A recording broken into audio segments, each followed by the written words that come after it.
안녕하세요. 원가관리사 1급 15번째 강의를 지금부터 시작하겠습니다.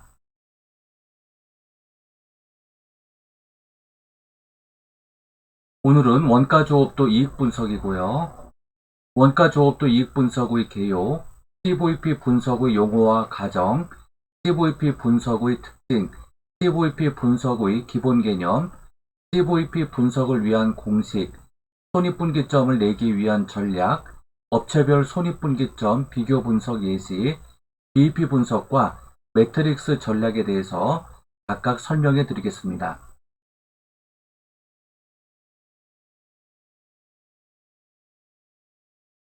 원가조업도 이익분석의 개요입니다. 원가조업도 이익분석은 Cost Volume Profit Analysis라고 해서요, 줄여서 CVP라고 이렇게 얘기합니다. 이러한 CVP 분석은 생산량이나 판매량의 변화가 원가와 수익에 미치는 영향을 분석해서 기업의 단기적 의사결정에 이용 가능한 의사결정에 필요한 분석 기법입니다. 다시 말한다면 조업도, 즉 볼륨의 변화가 원가 및 수익, 이익에 어떠한 영향을 각각 미치는지를 분석하는 기법입니다. 원가 조업도 이익 분석은 각각의 첫 글자를 따서 CVP 분석이라고 하죠. 제품의 판매 가격, 생산량 또는 판매량.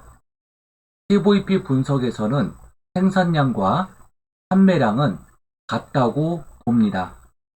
그래서 조업도라고 부르게 되죠. 그리고 단위당 변동원가, 총고정원가 등의 관계를 분석하는데 주로 이용되는 기법입니다. CVP 분석이 필요한 대표적인 항목들을 다음과 같이 예로 들면 주문의 수락 또는 거부를 CVP 분석을 통해서 결정할 수 있는 의사결정의 근거 자료가 됩니다. 특정 제품 생산 라인의 개선을 도모하는 데 이용될 수 있고요. 원부자재 구입 가격의 합리적 결정을 도모하는 데 도움이 됩니다.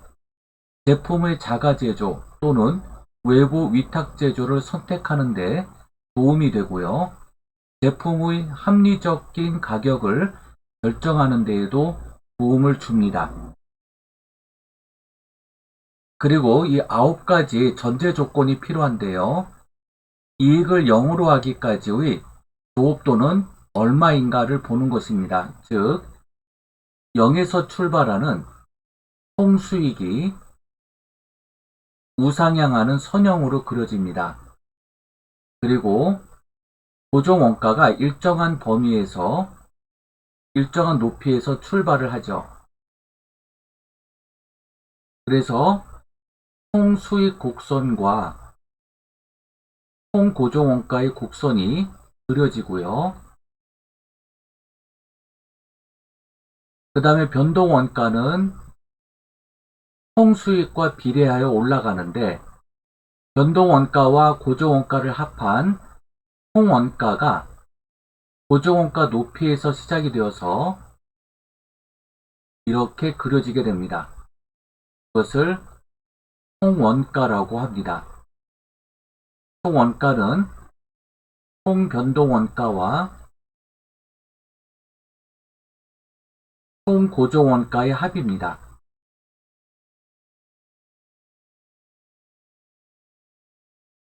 바로 이 부분이 만나는 점이 되는데요. 이것을 브레이크 이븐 포인트 BEP라고 합니다. 총수익에서 총 원가를 브레이크하는 지점이죠. 부딪히는. 그래서 깨어 부수는 지점이고, 상평하다 할 때 브레이크 이분이라는 단어를 써요. 그래서 총수익에서 총원가를 뺀 이익이 제로가 되는 지점이에요. 여기서부터 생산량을 늘려나가면 총수익 곡선이 올라가게 되고 총원가를 상회하는 지점이 나오게 되는데 이 부분이 바로 베네핏이 되는 구간이 되죠. 가져갈 수 있는 수익이 됩니다. 이익이 되죠. 가져갈 수 있는 이익이 됩니다. 그러면 이 제로가 되는 지점의 총수익이 얼마가 될 것이냐, 이거를 알게 되면 이 수익 이상, 즉 이 판매가액 이상 단가를 올리게 되면 기업은 베네핏을 가져갈 수 있는 이익을 얻게 되는 것입니다. 두 번째로 일정한 목표 판매량에서 얻을 수 있는 매출이익은 얼마인가? 이것을 T&I 분석이라고 하는데요. 타겟 넷 인컴이라고 합니다. T&I 설정이 가능해지죠.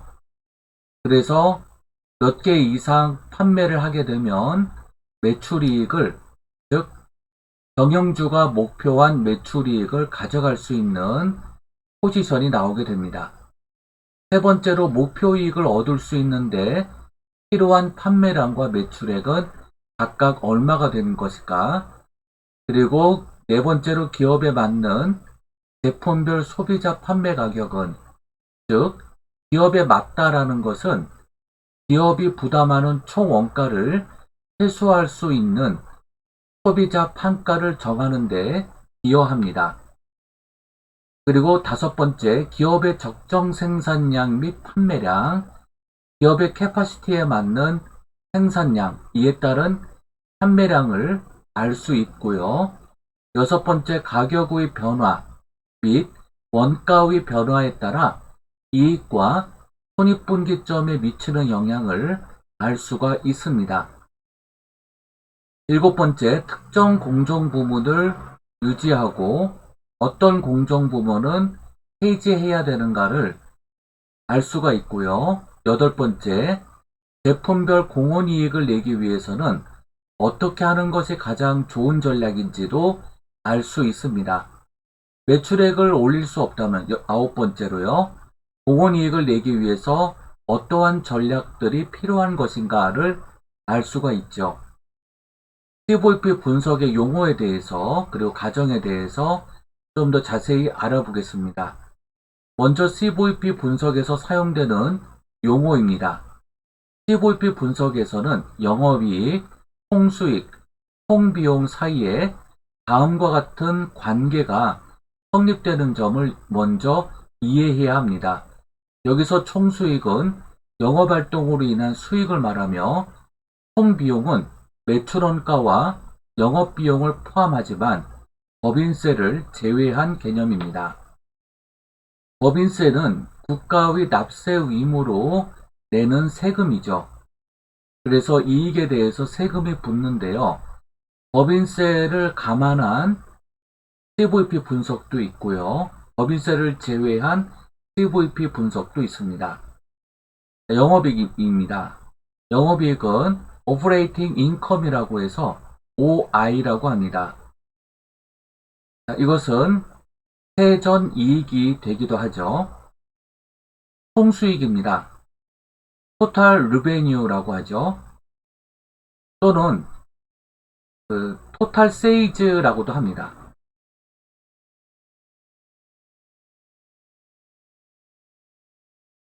총 판매 수익이죠. 그래서 TR 또는 TS 이렇게 쓰이기도 합니다. 총 비용은 Total Cost TC라고 하죠. 총 수익과 총 비용은 생산량이 증감함에 따라 그 금액이 동일하게 증감하죠. 제품의 단위당 판매 가격과 단위당 변동 원가가 제품의 생산량과 관계없이 일정하다고 가정하면 총수익과 총비용을 다음과 같이 나타낼 수가 있습니다. 총수익 TR은 단위당 판매 가격 곱하기 판매량이 됩니다. 그리고 이 판매량은 곧 생산량을 의미하기도 합니다. 이 부분이 손익계산서와 달라요. 손익분기점에서의 판매량은 생산된 양을 기준으로 한다는 것이고요. 손익계산서에서의 판매량은 실제 판매량을 얘기하죠. 토탈 코스트인 총비용을 보면 총 변동 원가 그리고 총 고정 원가를 더해서 구하고요. 단위당 변동 원가에 판매량을 곱하고 총 고정 원가를 더한 값과 일치하게 됩니다. 총수익은 단위당 판매 가격 프라이스에 생산량 또는 판매량 quantity Q를 곱한 값이 됩니다. 총비용은 총 변동 원가 total variable cost 그리고 총 고정 원가 total fixed cost의 합계를 얘기합니다. 총 변동 원가는 단위당 변동 원가 unit variable cost의 생산량 또는 판매량을 곱한 값이죠. 그리고 단위당 공원이익이 있는데요. 이것을 unit contribution margin이라고 하는데요.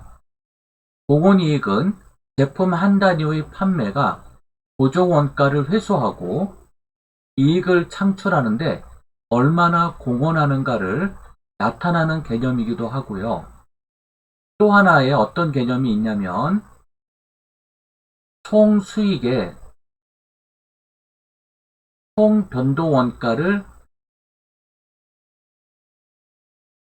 차감하여 총 공헌이익을 구하는 산식이죠. 총 수익을 얻기 위하여 변동 원가, 즉 총 수익과 직접적 연관성이 있는 총 변동 원가를 차감을 한 것입니다. 그러면 이 변동 원가는 총 수익에 기여를 했죠. 다시 얘기하면 공헌을 했어요. 공헌을 해서 나온 이익이기 때문에 공헌이익이라고도 합니다. 여기에서 마이너스 총 고정 원가를 부담할 수 있어야 되죠. 그래서 총 이익이 나오게끔 해야 되겠죠. 그 다음에 이 공헌이익을 또 다른 말로 한계이익이라고 부릅니다. 한계선상에 오른 이익이란 뜻으로 변동원가는 생산량 이퀄 판매량입니다. 즉 판매량이 증가할수록 총 변동원가도 비례하여 증가합니다. 그러다 보니까 생산량, 즉 판매량이 증가하면서 총 변동원가도 증가하기 때문에 이익은 항상 일정한 범위 안에서만 산출이 됩니다. 더 이상 오르지 않는 이익, 이것을 한계이익이라고 부르는 것이죠.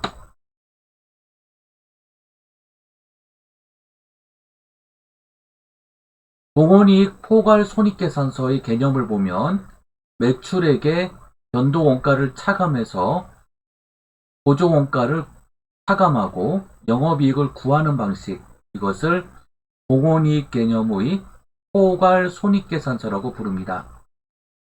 위에서 살펴본 단위당 공헌이익이 단위당 판매 가격에서 차지하는 비율을 공헌이익률, Contribution Margin Ratio, CMR이라고 부릅니다.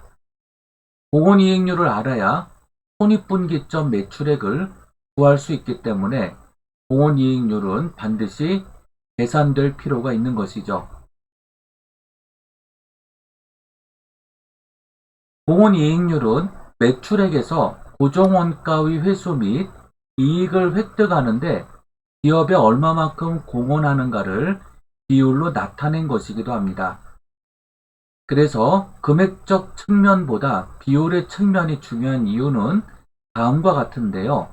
예를 들면 단위당 판매 가격이 1,000원이고 공헌이익률이 40%라고 하면 제품 한 단위를 추가 판매함에 따라 400원만큼의 이익이 증가한다는 정보를 주게 됩니다.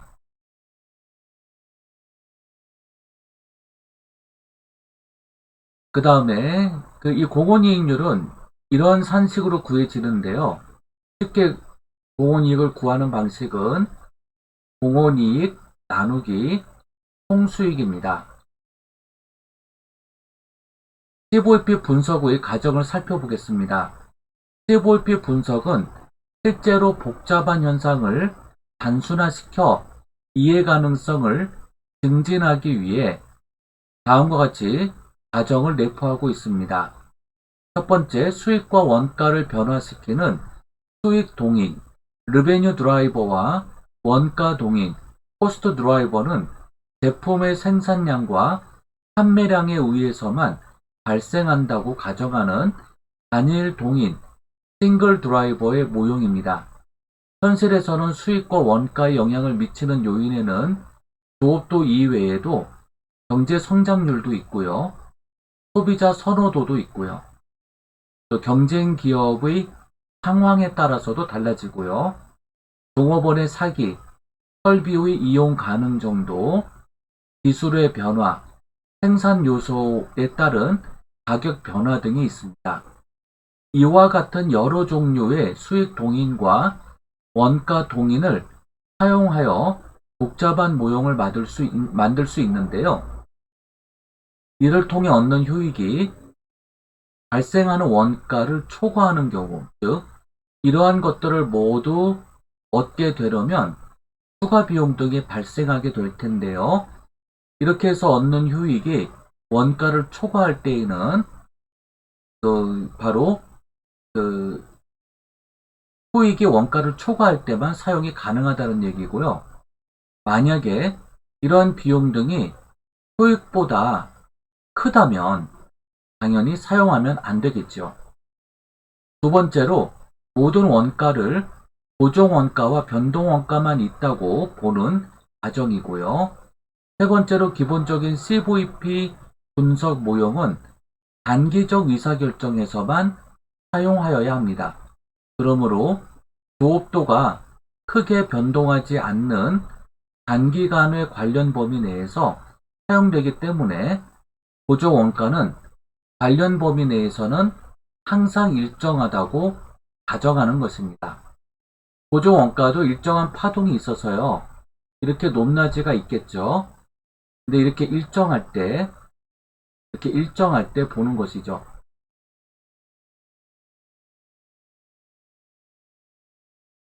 그러므로 고정원가는 단기간 범위 내에서 일정하다고 보고 손익분기점을 진단하고 분석하는 것입니다. 네 번째로 총변동 원가는 생산량 또는 판매량과 반드시 선형관계에 있다고 가정하는 것이죠. 총변동 원가는 생산량이 올라갈수록 이렇게 선형으로 올라갈수록 변동 원가도 같이 따라서 올라가는 것입니다. 변동 원가에 해당되는 원가를 보면 재료비가 있습니다. 생산량이 급증하는 바람에 재료를 많이 구입을 해요.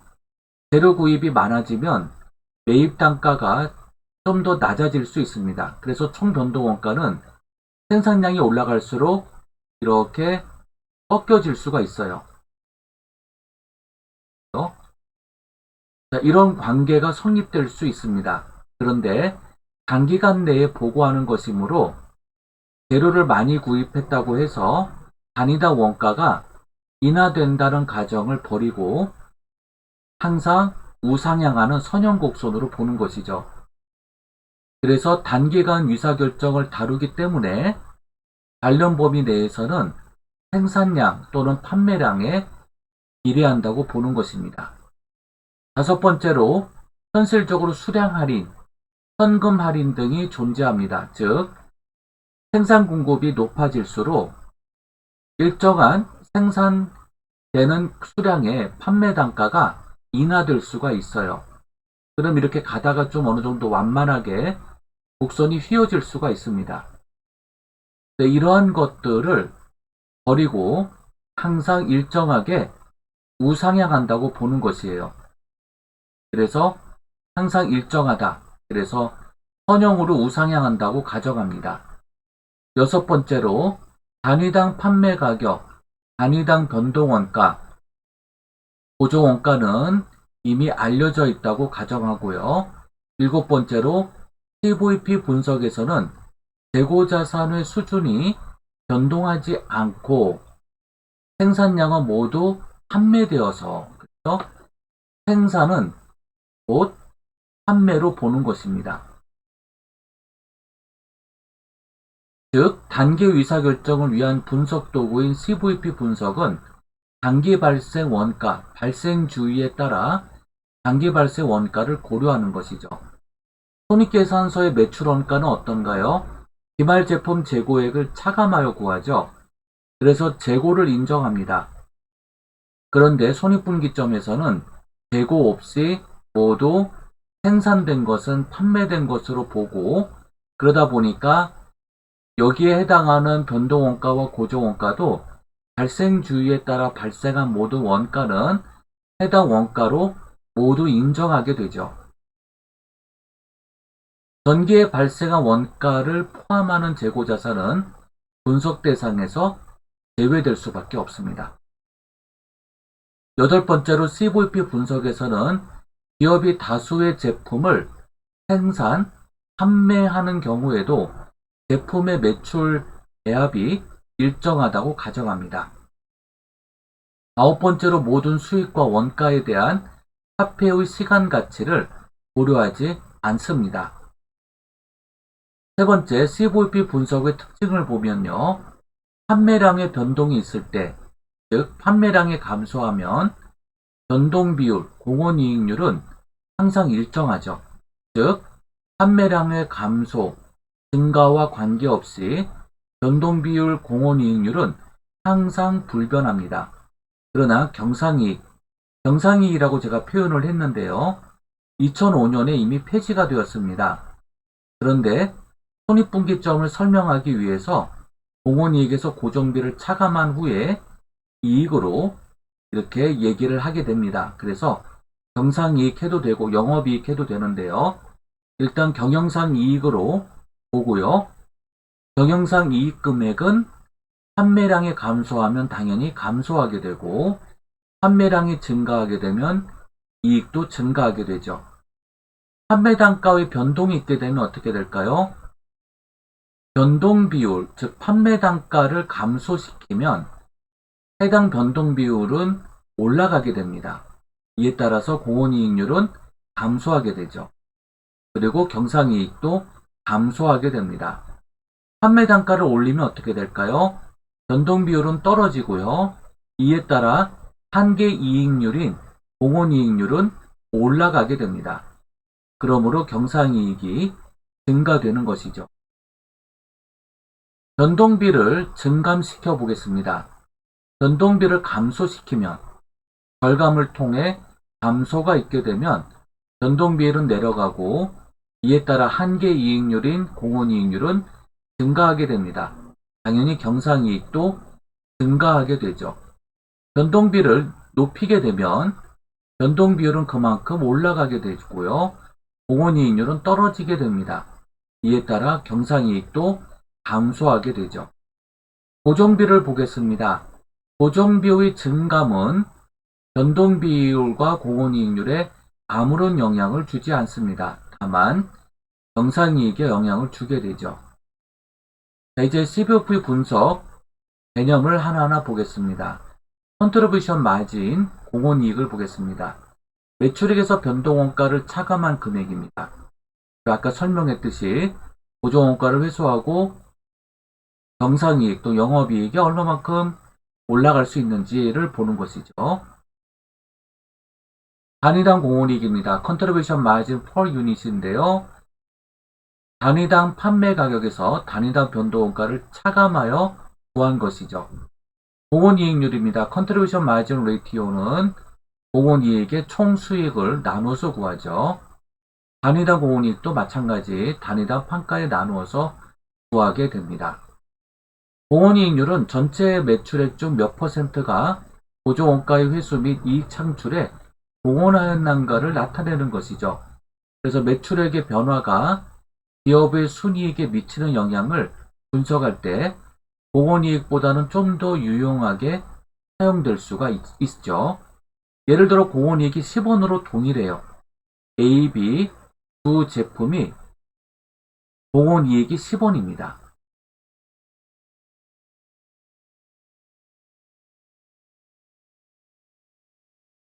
그러면 어느 제품을 집중 관리해야 하는가에 대한 의사결정을 할 때에는 이 금액적 측면보다는 공원이익률적 측면으로 보는 것이 경영자에게 좀 더 유리한 의사결정을 제공해 줍니다.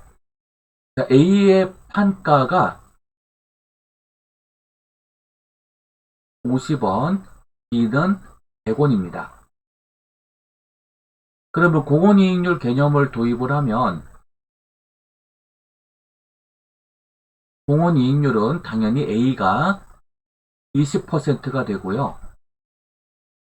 B는 10%밖에 되질 않아요. 그러니까 공원이익률 측면에서 보면 A가 B보다 크죠. 평가는 A보다 B가 크지만 공원이익률은 A가 B보다 큽니다. 그러면 A 제품이 회사에 기여하는 공원이익률이 높죠. 판가 대비 공원이익률이 10%밖에 안 나오니까 B가 집중 관리 대상이 되는 것입니다. 이러한 공원이익률은 기업의 생산 형태 또는 원가 구조와 밀접한 관련이 있습니다. 원가 구조는 기업의 원가 항목 중에서 변동원가와 고정원가가 차지하는 상대적인 비율을 나타내는 개념입니다. 일반적으로 노동집약적인 생산 형태에서는 노무원가와 같은 변동원가의 비중이 높아지기 때문에 공원이익률이 낮게 나타나고 자본집약적인 생산 형태에서는 생산설비에 투자된 고정원가 비중이 높으므로 공원이익률이 높게 나타날 수 있어요. 하지만 자본집약적이라 할지라도 원재료가 많이 투입되는 생산설비인 경우에는 변동원가와 고정원가가 함께 높아질 수 있으므로 이 부분이 좀 주의해야 될 부분이 됩니다. PVP 분석을 위한 공식들을 계속 이어서 보겠습니다. 브레이크 이븐 포인트 계산인 손익분기점을 보도록 하겠습니다. 손익분기점 판매량은 고정원가에 단위당 공원이익을 나누면 손익분기점을 내기 위한 판매량이 되고요. 손익분기점 매출액은 고정원가의 공원이익률을 나눌 때 금액이 나옵니다. 손익분기점 비율은 고정원가에서 공원이익을 나눌 때 비율이 나오게 되죠. 타겟 넷 인컴 목표이익을 어떻게 분석하는지 보겠습니다. 목표이익을 달성하기 위한 적정 판매량을 보면 즉 생산량이 되기도 하는데요. 분자 값에다가 고정원가를 올리고 경영자가 목표한 이익을 올립니다. 분모로 단위당 공원이익을 나누면 목표이익을 달성하기 위한 판매량이 나오게 되죠. 목표이익 달성을 위한 판매 금액은 고정원가의 목표이익을 올리고 공원이익률을 나누면 됩니다. 경영안전이라고 하는 안전한계 마진 오브 사페티를 보겠습니다.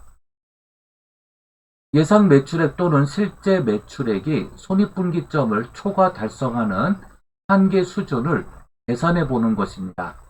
안전한계 또는 경영안전이라는 식은 매출액에서 손익분기점 매출액을 뺀 금액이 안전한계가 되겠습니다. 그러므로 한가가 손익분기점 한가보다 클 때 적정 판가가 되는 것이죠. 안전한계는 손실을 발생시키지 않으면서 허용 가능한 매출액의 어느 정도의 감소액까지 볼 수 있는지를 보는 것이에요. 즉, 전저가액을 낼 때에도 활용될 수 있는데요. 손익분기점 판가보다 판가를 높게 책정한 후 내고를 할 때, 내고 견적가를 구할 때 판가를 점차 인하시켜 보는 겁니다. 손익분기점 판가보다는 높게 책정을 하고 손익분기점 판가보다 비슷해지거나 떨어지지 않도록 판가를 인하시켜 나갈 수 있습니다. 그래서 내고 견적가로도 꽤 유용하게 활용될 수 있는 것이죠.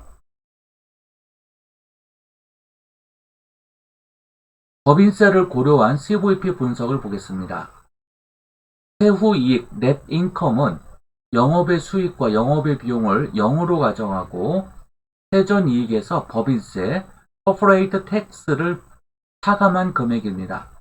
법인세는 세전 이익에 법인세율, corporate tax rate를 곱한 값이 됩니다. 세후 이익은 세전 이익에서 법인세를 차감해서 구하고요. 법인세는 세전 이익에 법인세를 구하여 법인세를 계산합니다. 네, 이런 식으로 나오게 되죠. 네, 이런 식은 저희 이전에 설명드렸던 간단하게 요약된 식을 참조하시면 되겠습니다. 여섯 번째로 손익분기점을 내기 위한 전략을 보겠습니다. 손익분기점을 정기적으로 산출해서 보고를 하고 손익분기점을 위한 전략을 그때그때 짜내게 되면 기업은 안정적으로 경영이 계속적으로 유지 가능한 회사 기업 형태로 계속 나아갈 수 있게 됩니다. 여러 제품들을 테이블에다 올려놓고요. 손익분기점을 구해서 경영 안전율이 가장 높은 제품과 가장 낮은 제품을 서로 비교해보는 과정입니다. 경영 안전율이라고 하는 안전한계율은 회사의 부도 가능성을 점쳐볼 수 있는 내용이 되기도 합니다. 예를 들어 경영 안전율이 50% 미만, 좀 더 얘기하면 25% 미만으로 계속 내려갈수록 회사는 이 제품을 생산하면 할수록 부도 가능성이 높아지게 되죠. 이 경영 안전율은 1- 손익분기점 비율로 구합니다. 그러므로 손익분기점 비율이 높아지면 높아질수록 굉장히 안 좋은 곳입니다. 그래서 손익분기점 비율은 낮을수록 좋은 거예요. 손익분기점 비율의 적정 비율은 75%입니다. 그래서 75% 이상 되지 않도록 해야 되겠죠. 그리고 100%에서 75%를 차감하면 25%가 되는데 25%가 바로 안전 한계율이 되겠습니다. 즉 경영 안전율이 되는 것이죠. 25%는 1년에 총 4분기가 있습니다.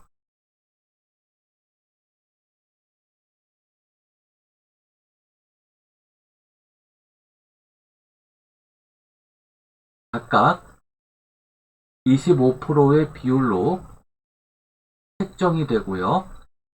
이 4개를 합하면 100%가 되죠. 그래서 한 분기에 25% 이상 되도록 관리가 된다면 회사는 좀 더 안정적인 경영을 펼쳐나갈 수 있게 된다는 의미입니다. 기업의 재무제표를 기준으로 손익분기점을 비교해 볼 수도 있어요. 2011년도와 2012년도가 있습니다. A업체, B업체도 2011년, 2012년도가 있는데요. A가 B보다 매출액이 커요. 그런데 BP율을 보면 B보다 낮아요. 변동원가를 보면 이렇게 이제 차지하고 있는데요. 변동비가 매출액의 70% 비율로 차지하고 있습니다. 이렇게요. 그 다음에 한계이익률 이렇게 나오고요. 고정비가 27% 정도 매출액에서 차지하고 있습니다. 근데 B업체를 보면 고정 비율이 43%가 되네요. 그래서 일반적으로 이 변동비가 고정비보다 높을 때 이익도 높아지는 것을 볼 수가 있습니다. 변동비는 매출에 기여한다고 보고 매출에 기여하는 그런 경비들만 변동비로 구분을 했어요. 그래서 이 B업체보다 A업체가 상당히 좋은 걸로 나오게 되죠. 자, 이것을 매트릭스 분석이라고 하는데요. 4개의 방에, 즉 4분면에다가 해당 제품이나 또 해당 연도의 재무제표를 이렇게 원으로 표시해서 어느 위치에 있는지에 따라서 그 포지셔닝을 분석해 보는 방법입니다. 4분면 매트릭스를 통한 전략 계획을 보겠습니다. 4분면은 왼쪽을 픽스 코스트 레이트로 놓고요.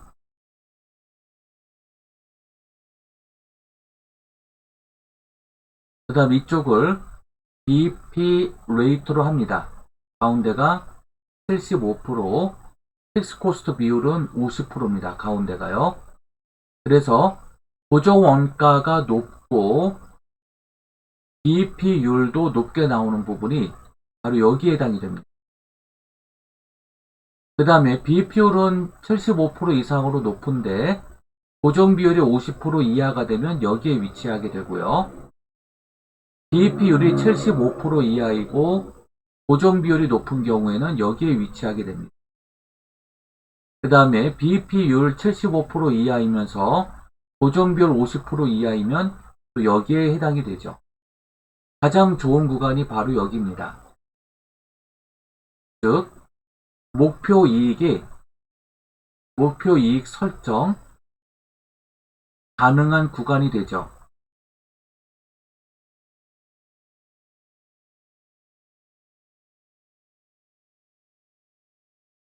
자, 고정비 과다로 고정비를 많이 차지하는 제품 생산인 경우에는 왼쪽으로 이동시킬 필요가 있게 됩니다. 그래서 대량 생산을 통해서 규모의 경제적 이익을 얻게 되면 고정비는 희석되기 때문이죠. 반대로 제로비 등 변동비가 많이 들어가는 제품은 고정비보다 변동비가 클 경우에는単가를 올려서 목표 설정이 가능한 이익 극대화용으로 이동시키는 것이 바람직하게 되겠죠. 그래서 이렇게 고정비 과다 제품은 여기에, 변동비 과다 제품은 이쪽으로 이동시키는 전략들이 필요하게 됩니다. BEP표와 매트릭스표를 비교해서 보면은 고정비가 상당히 높죠. 그러다 보니까 베네핏 구간이 좁아요. 그래서 가운데 손익분기점 비율이 이렇게 있을 때에 제품이 여기에 위치하게 되면 고정비가 상당히 높음으로 인하여 베네핏이 적게 나오는 구간입니다. 이번엔 고정비를 낮추고요. 변동비가 높은 경우에 고정비 과다보다는 좀 좋습니다. 이익이. 그래서 베네핏 구간이 좀 더 넓게 표시되는 것을 볼 수가 있어요. 이런 경우는 변동비를 좀 절감시키고 단가를 올려나가는 방향을 써야 되겠죠. 이번엔 고정비 과다의 제품을 대량 생산을 통해서 규모의 경제이익을 얻게 되면 베네핏 구간이 상당히 넓어지는 걸 볼 수가 있습니다. 고정비가 높은 상태에서 대량 생산 공급을 했더니 왼쪽으로 이동이 되죠.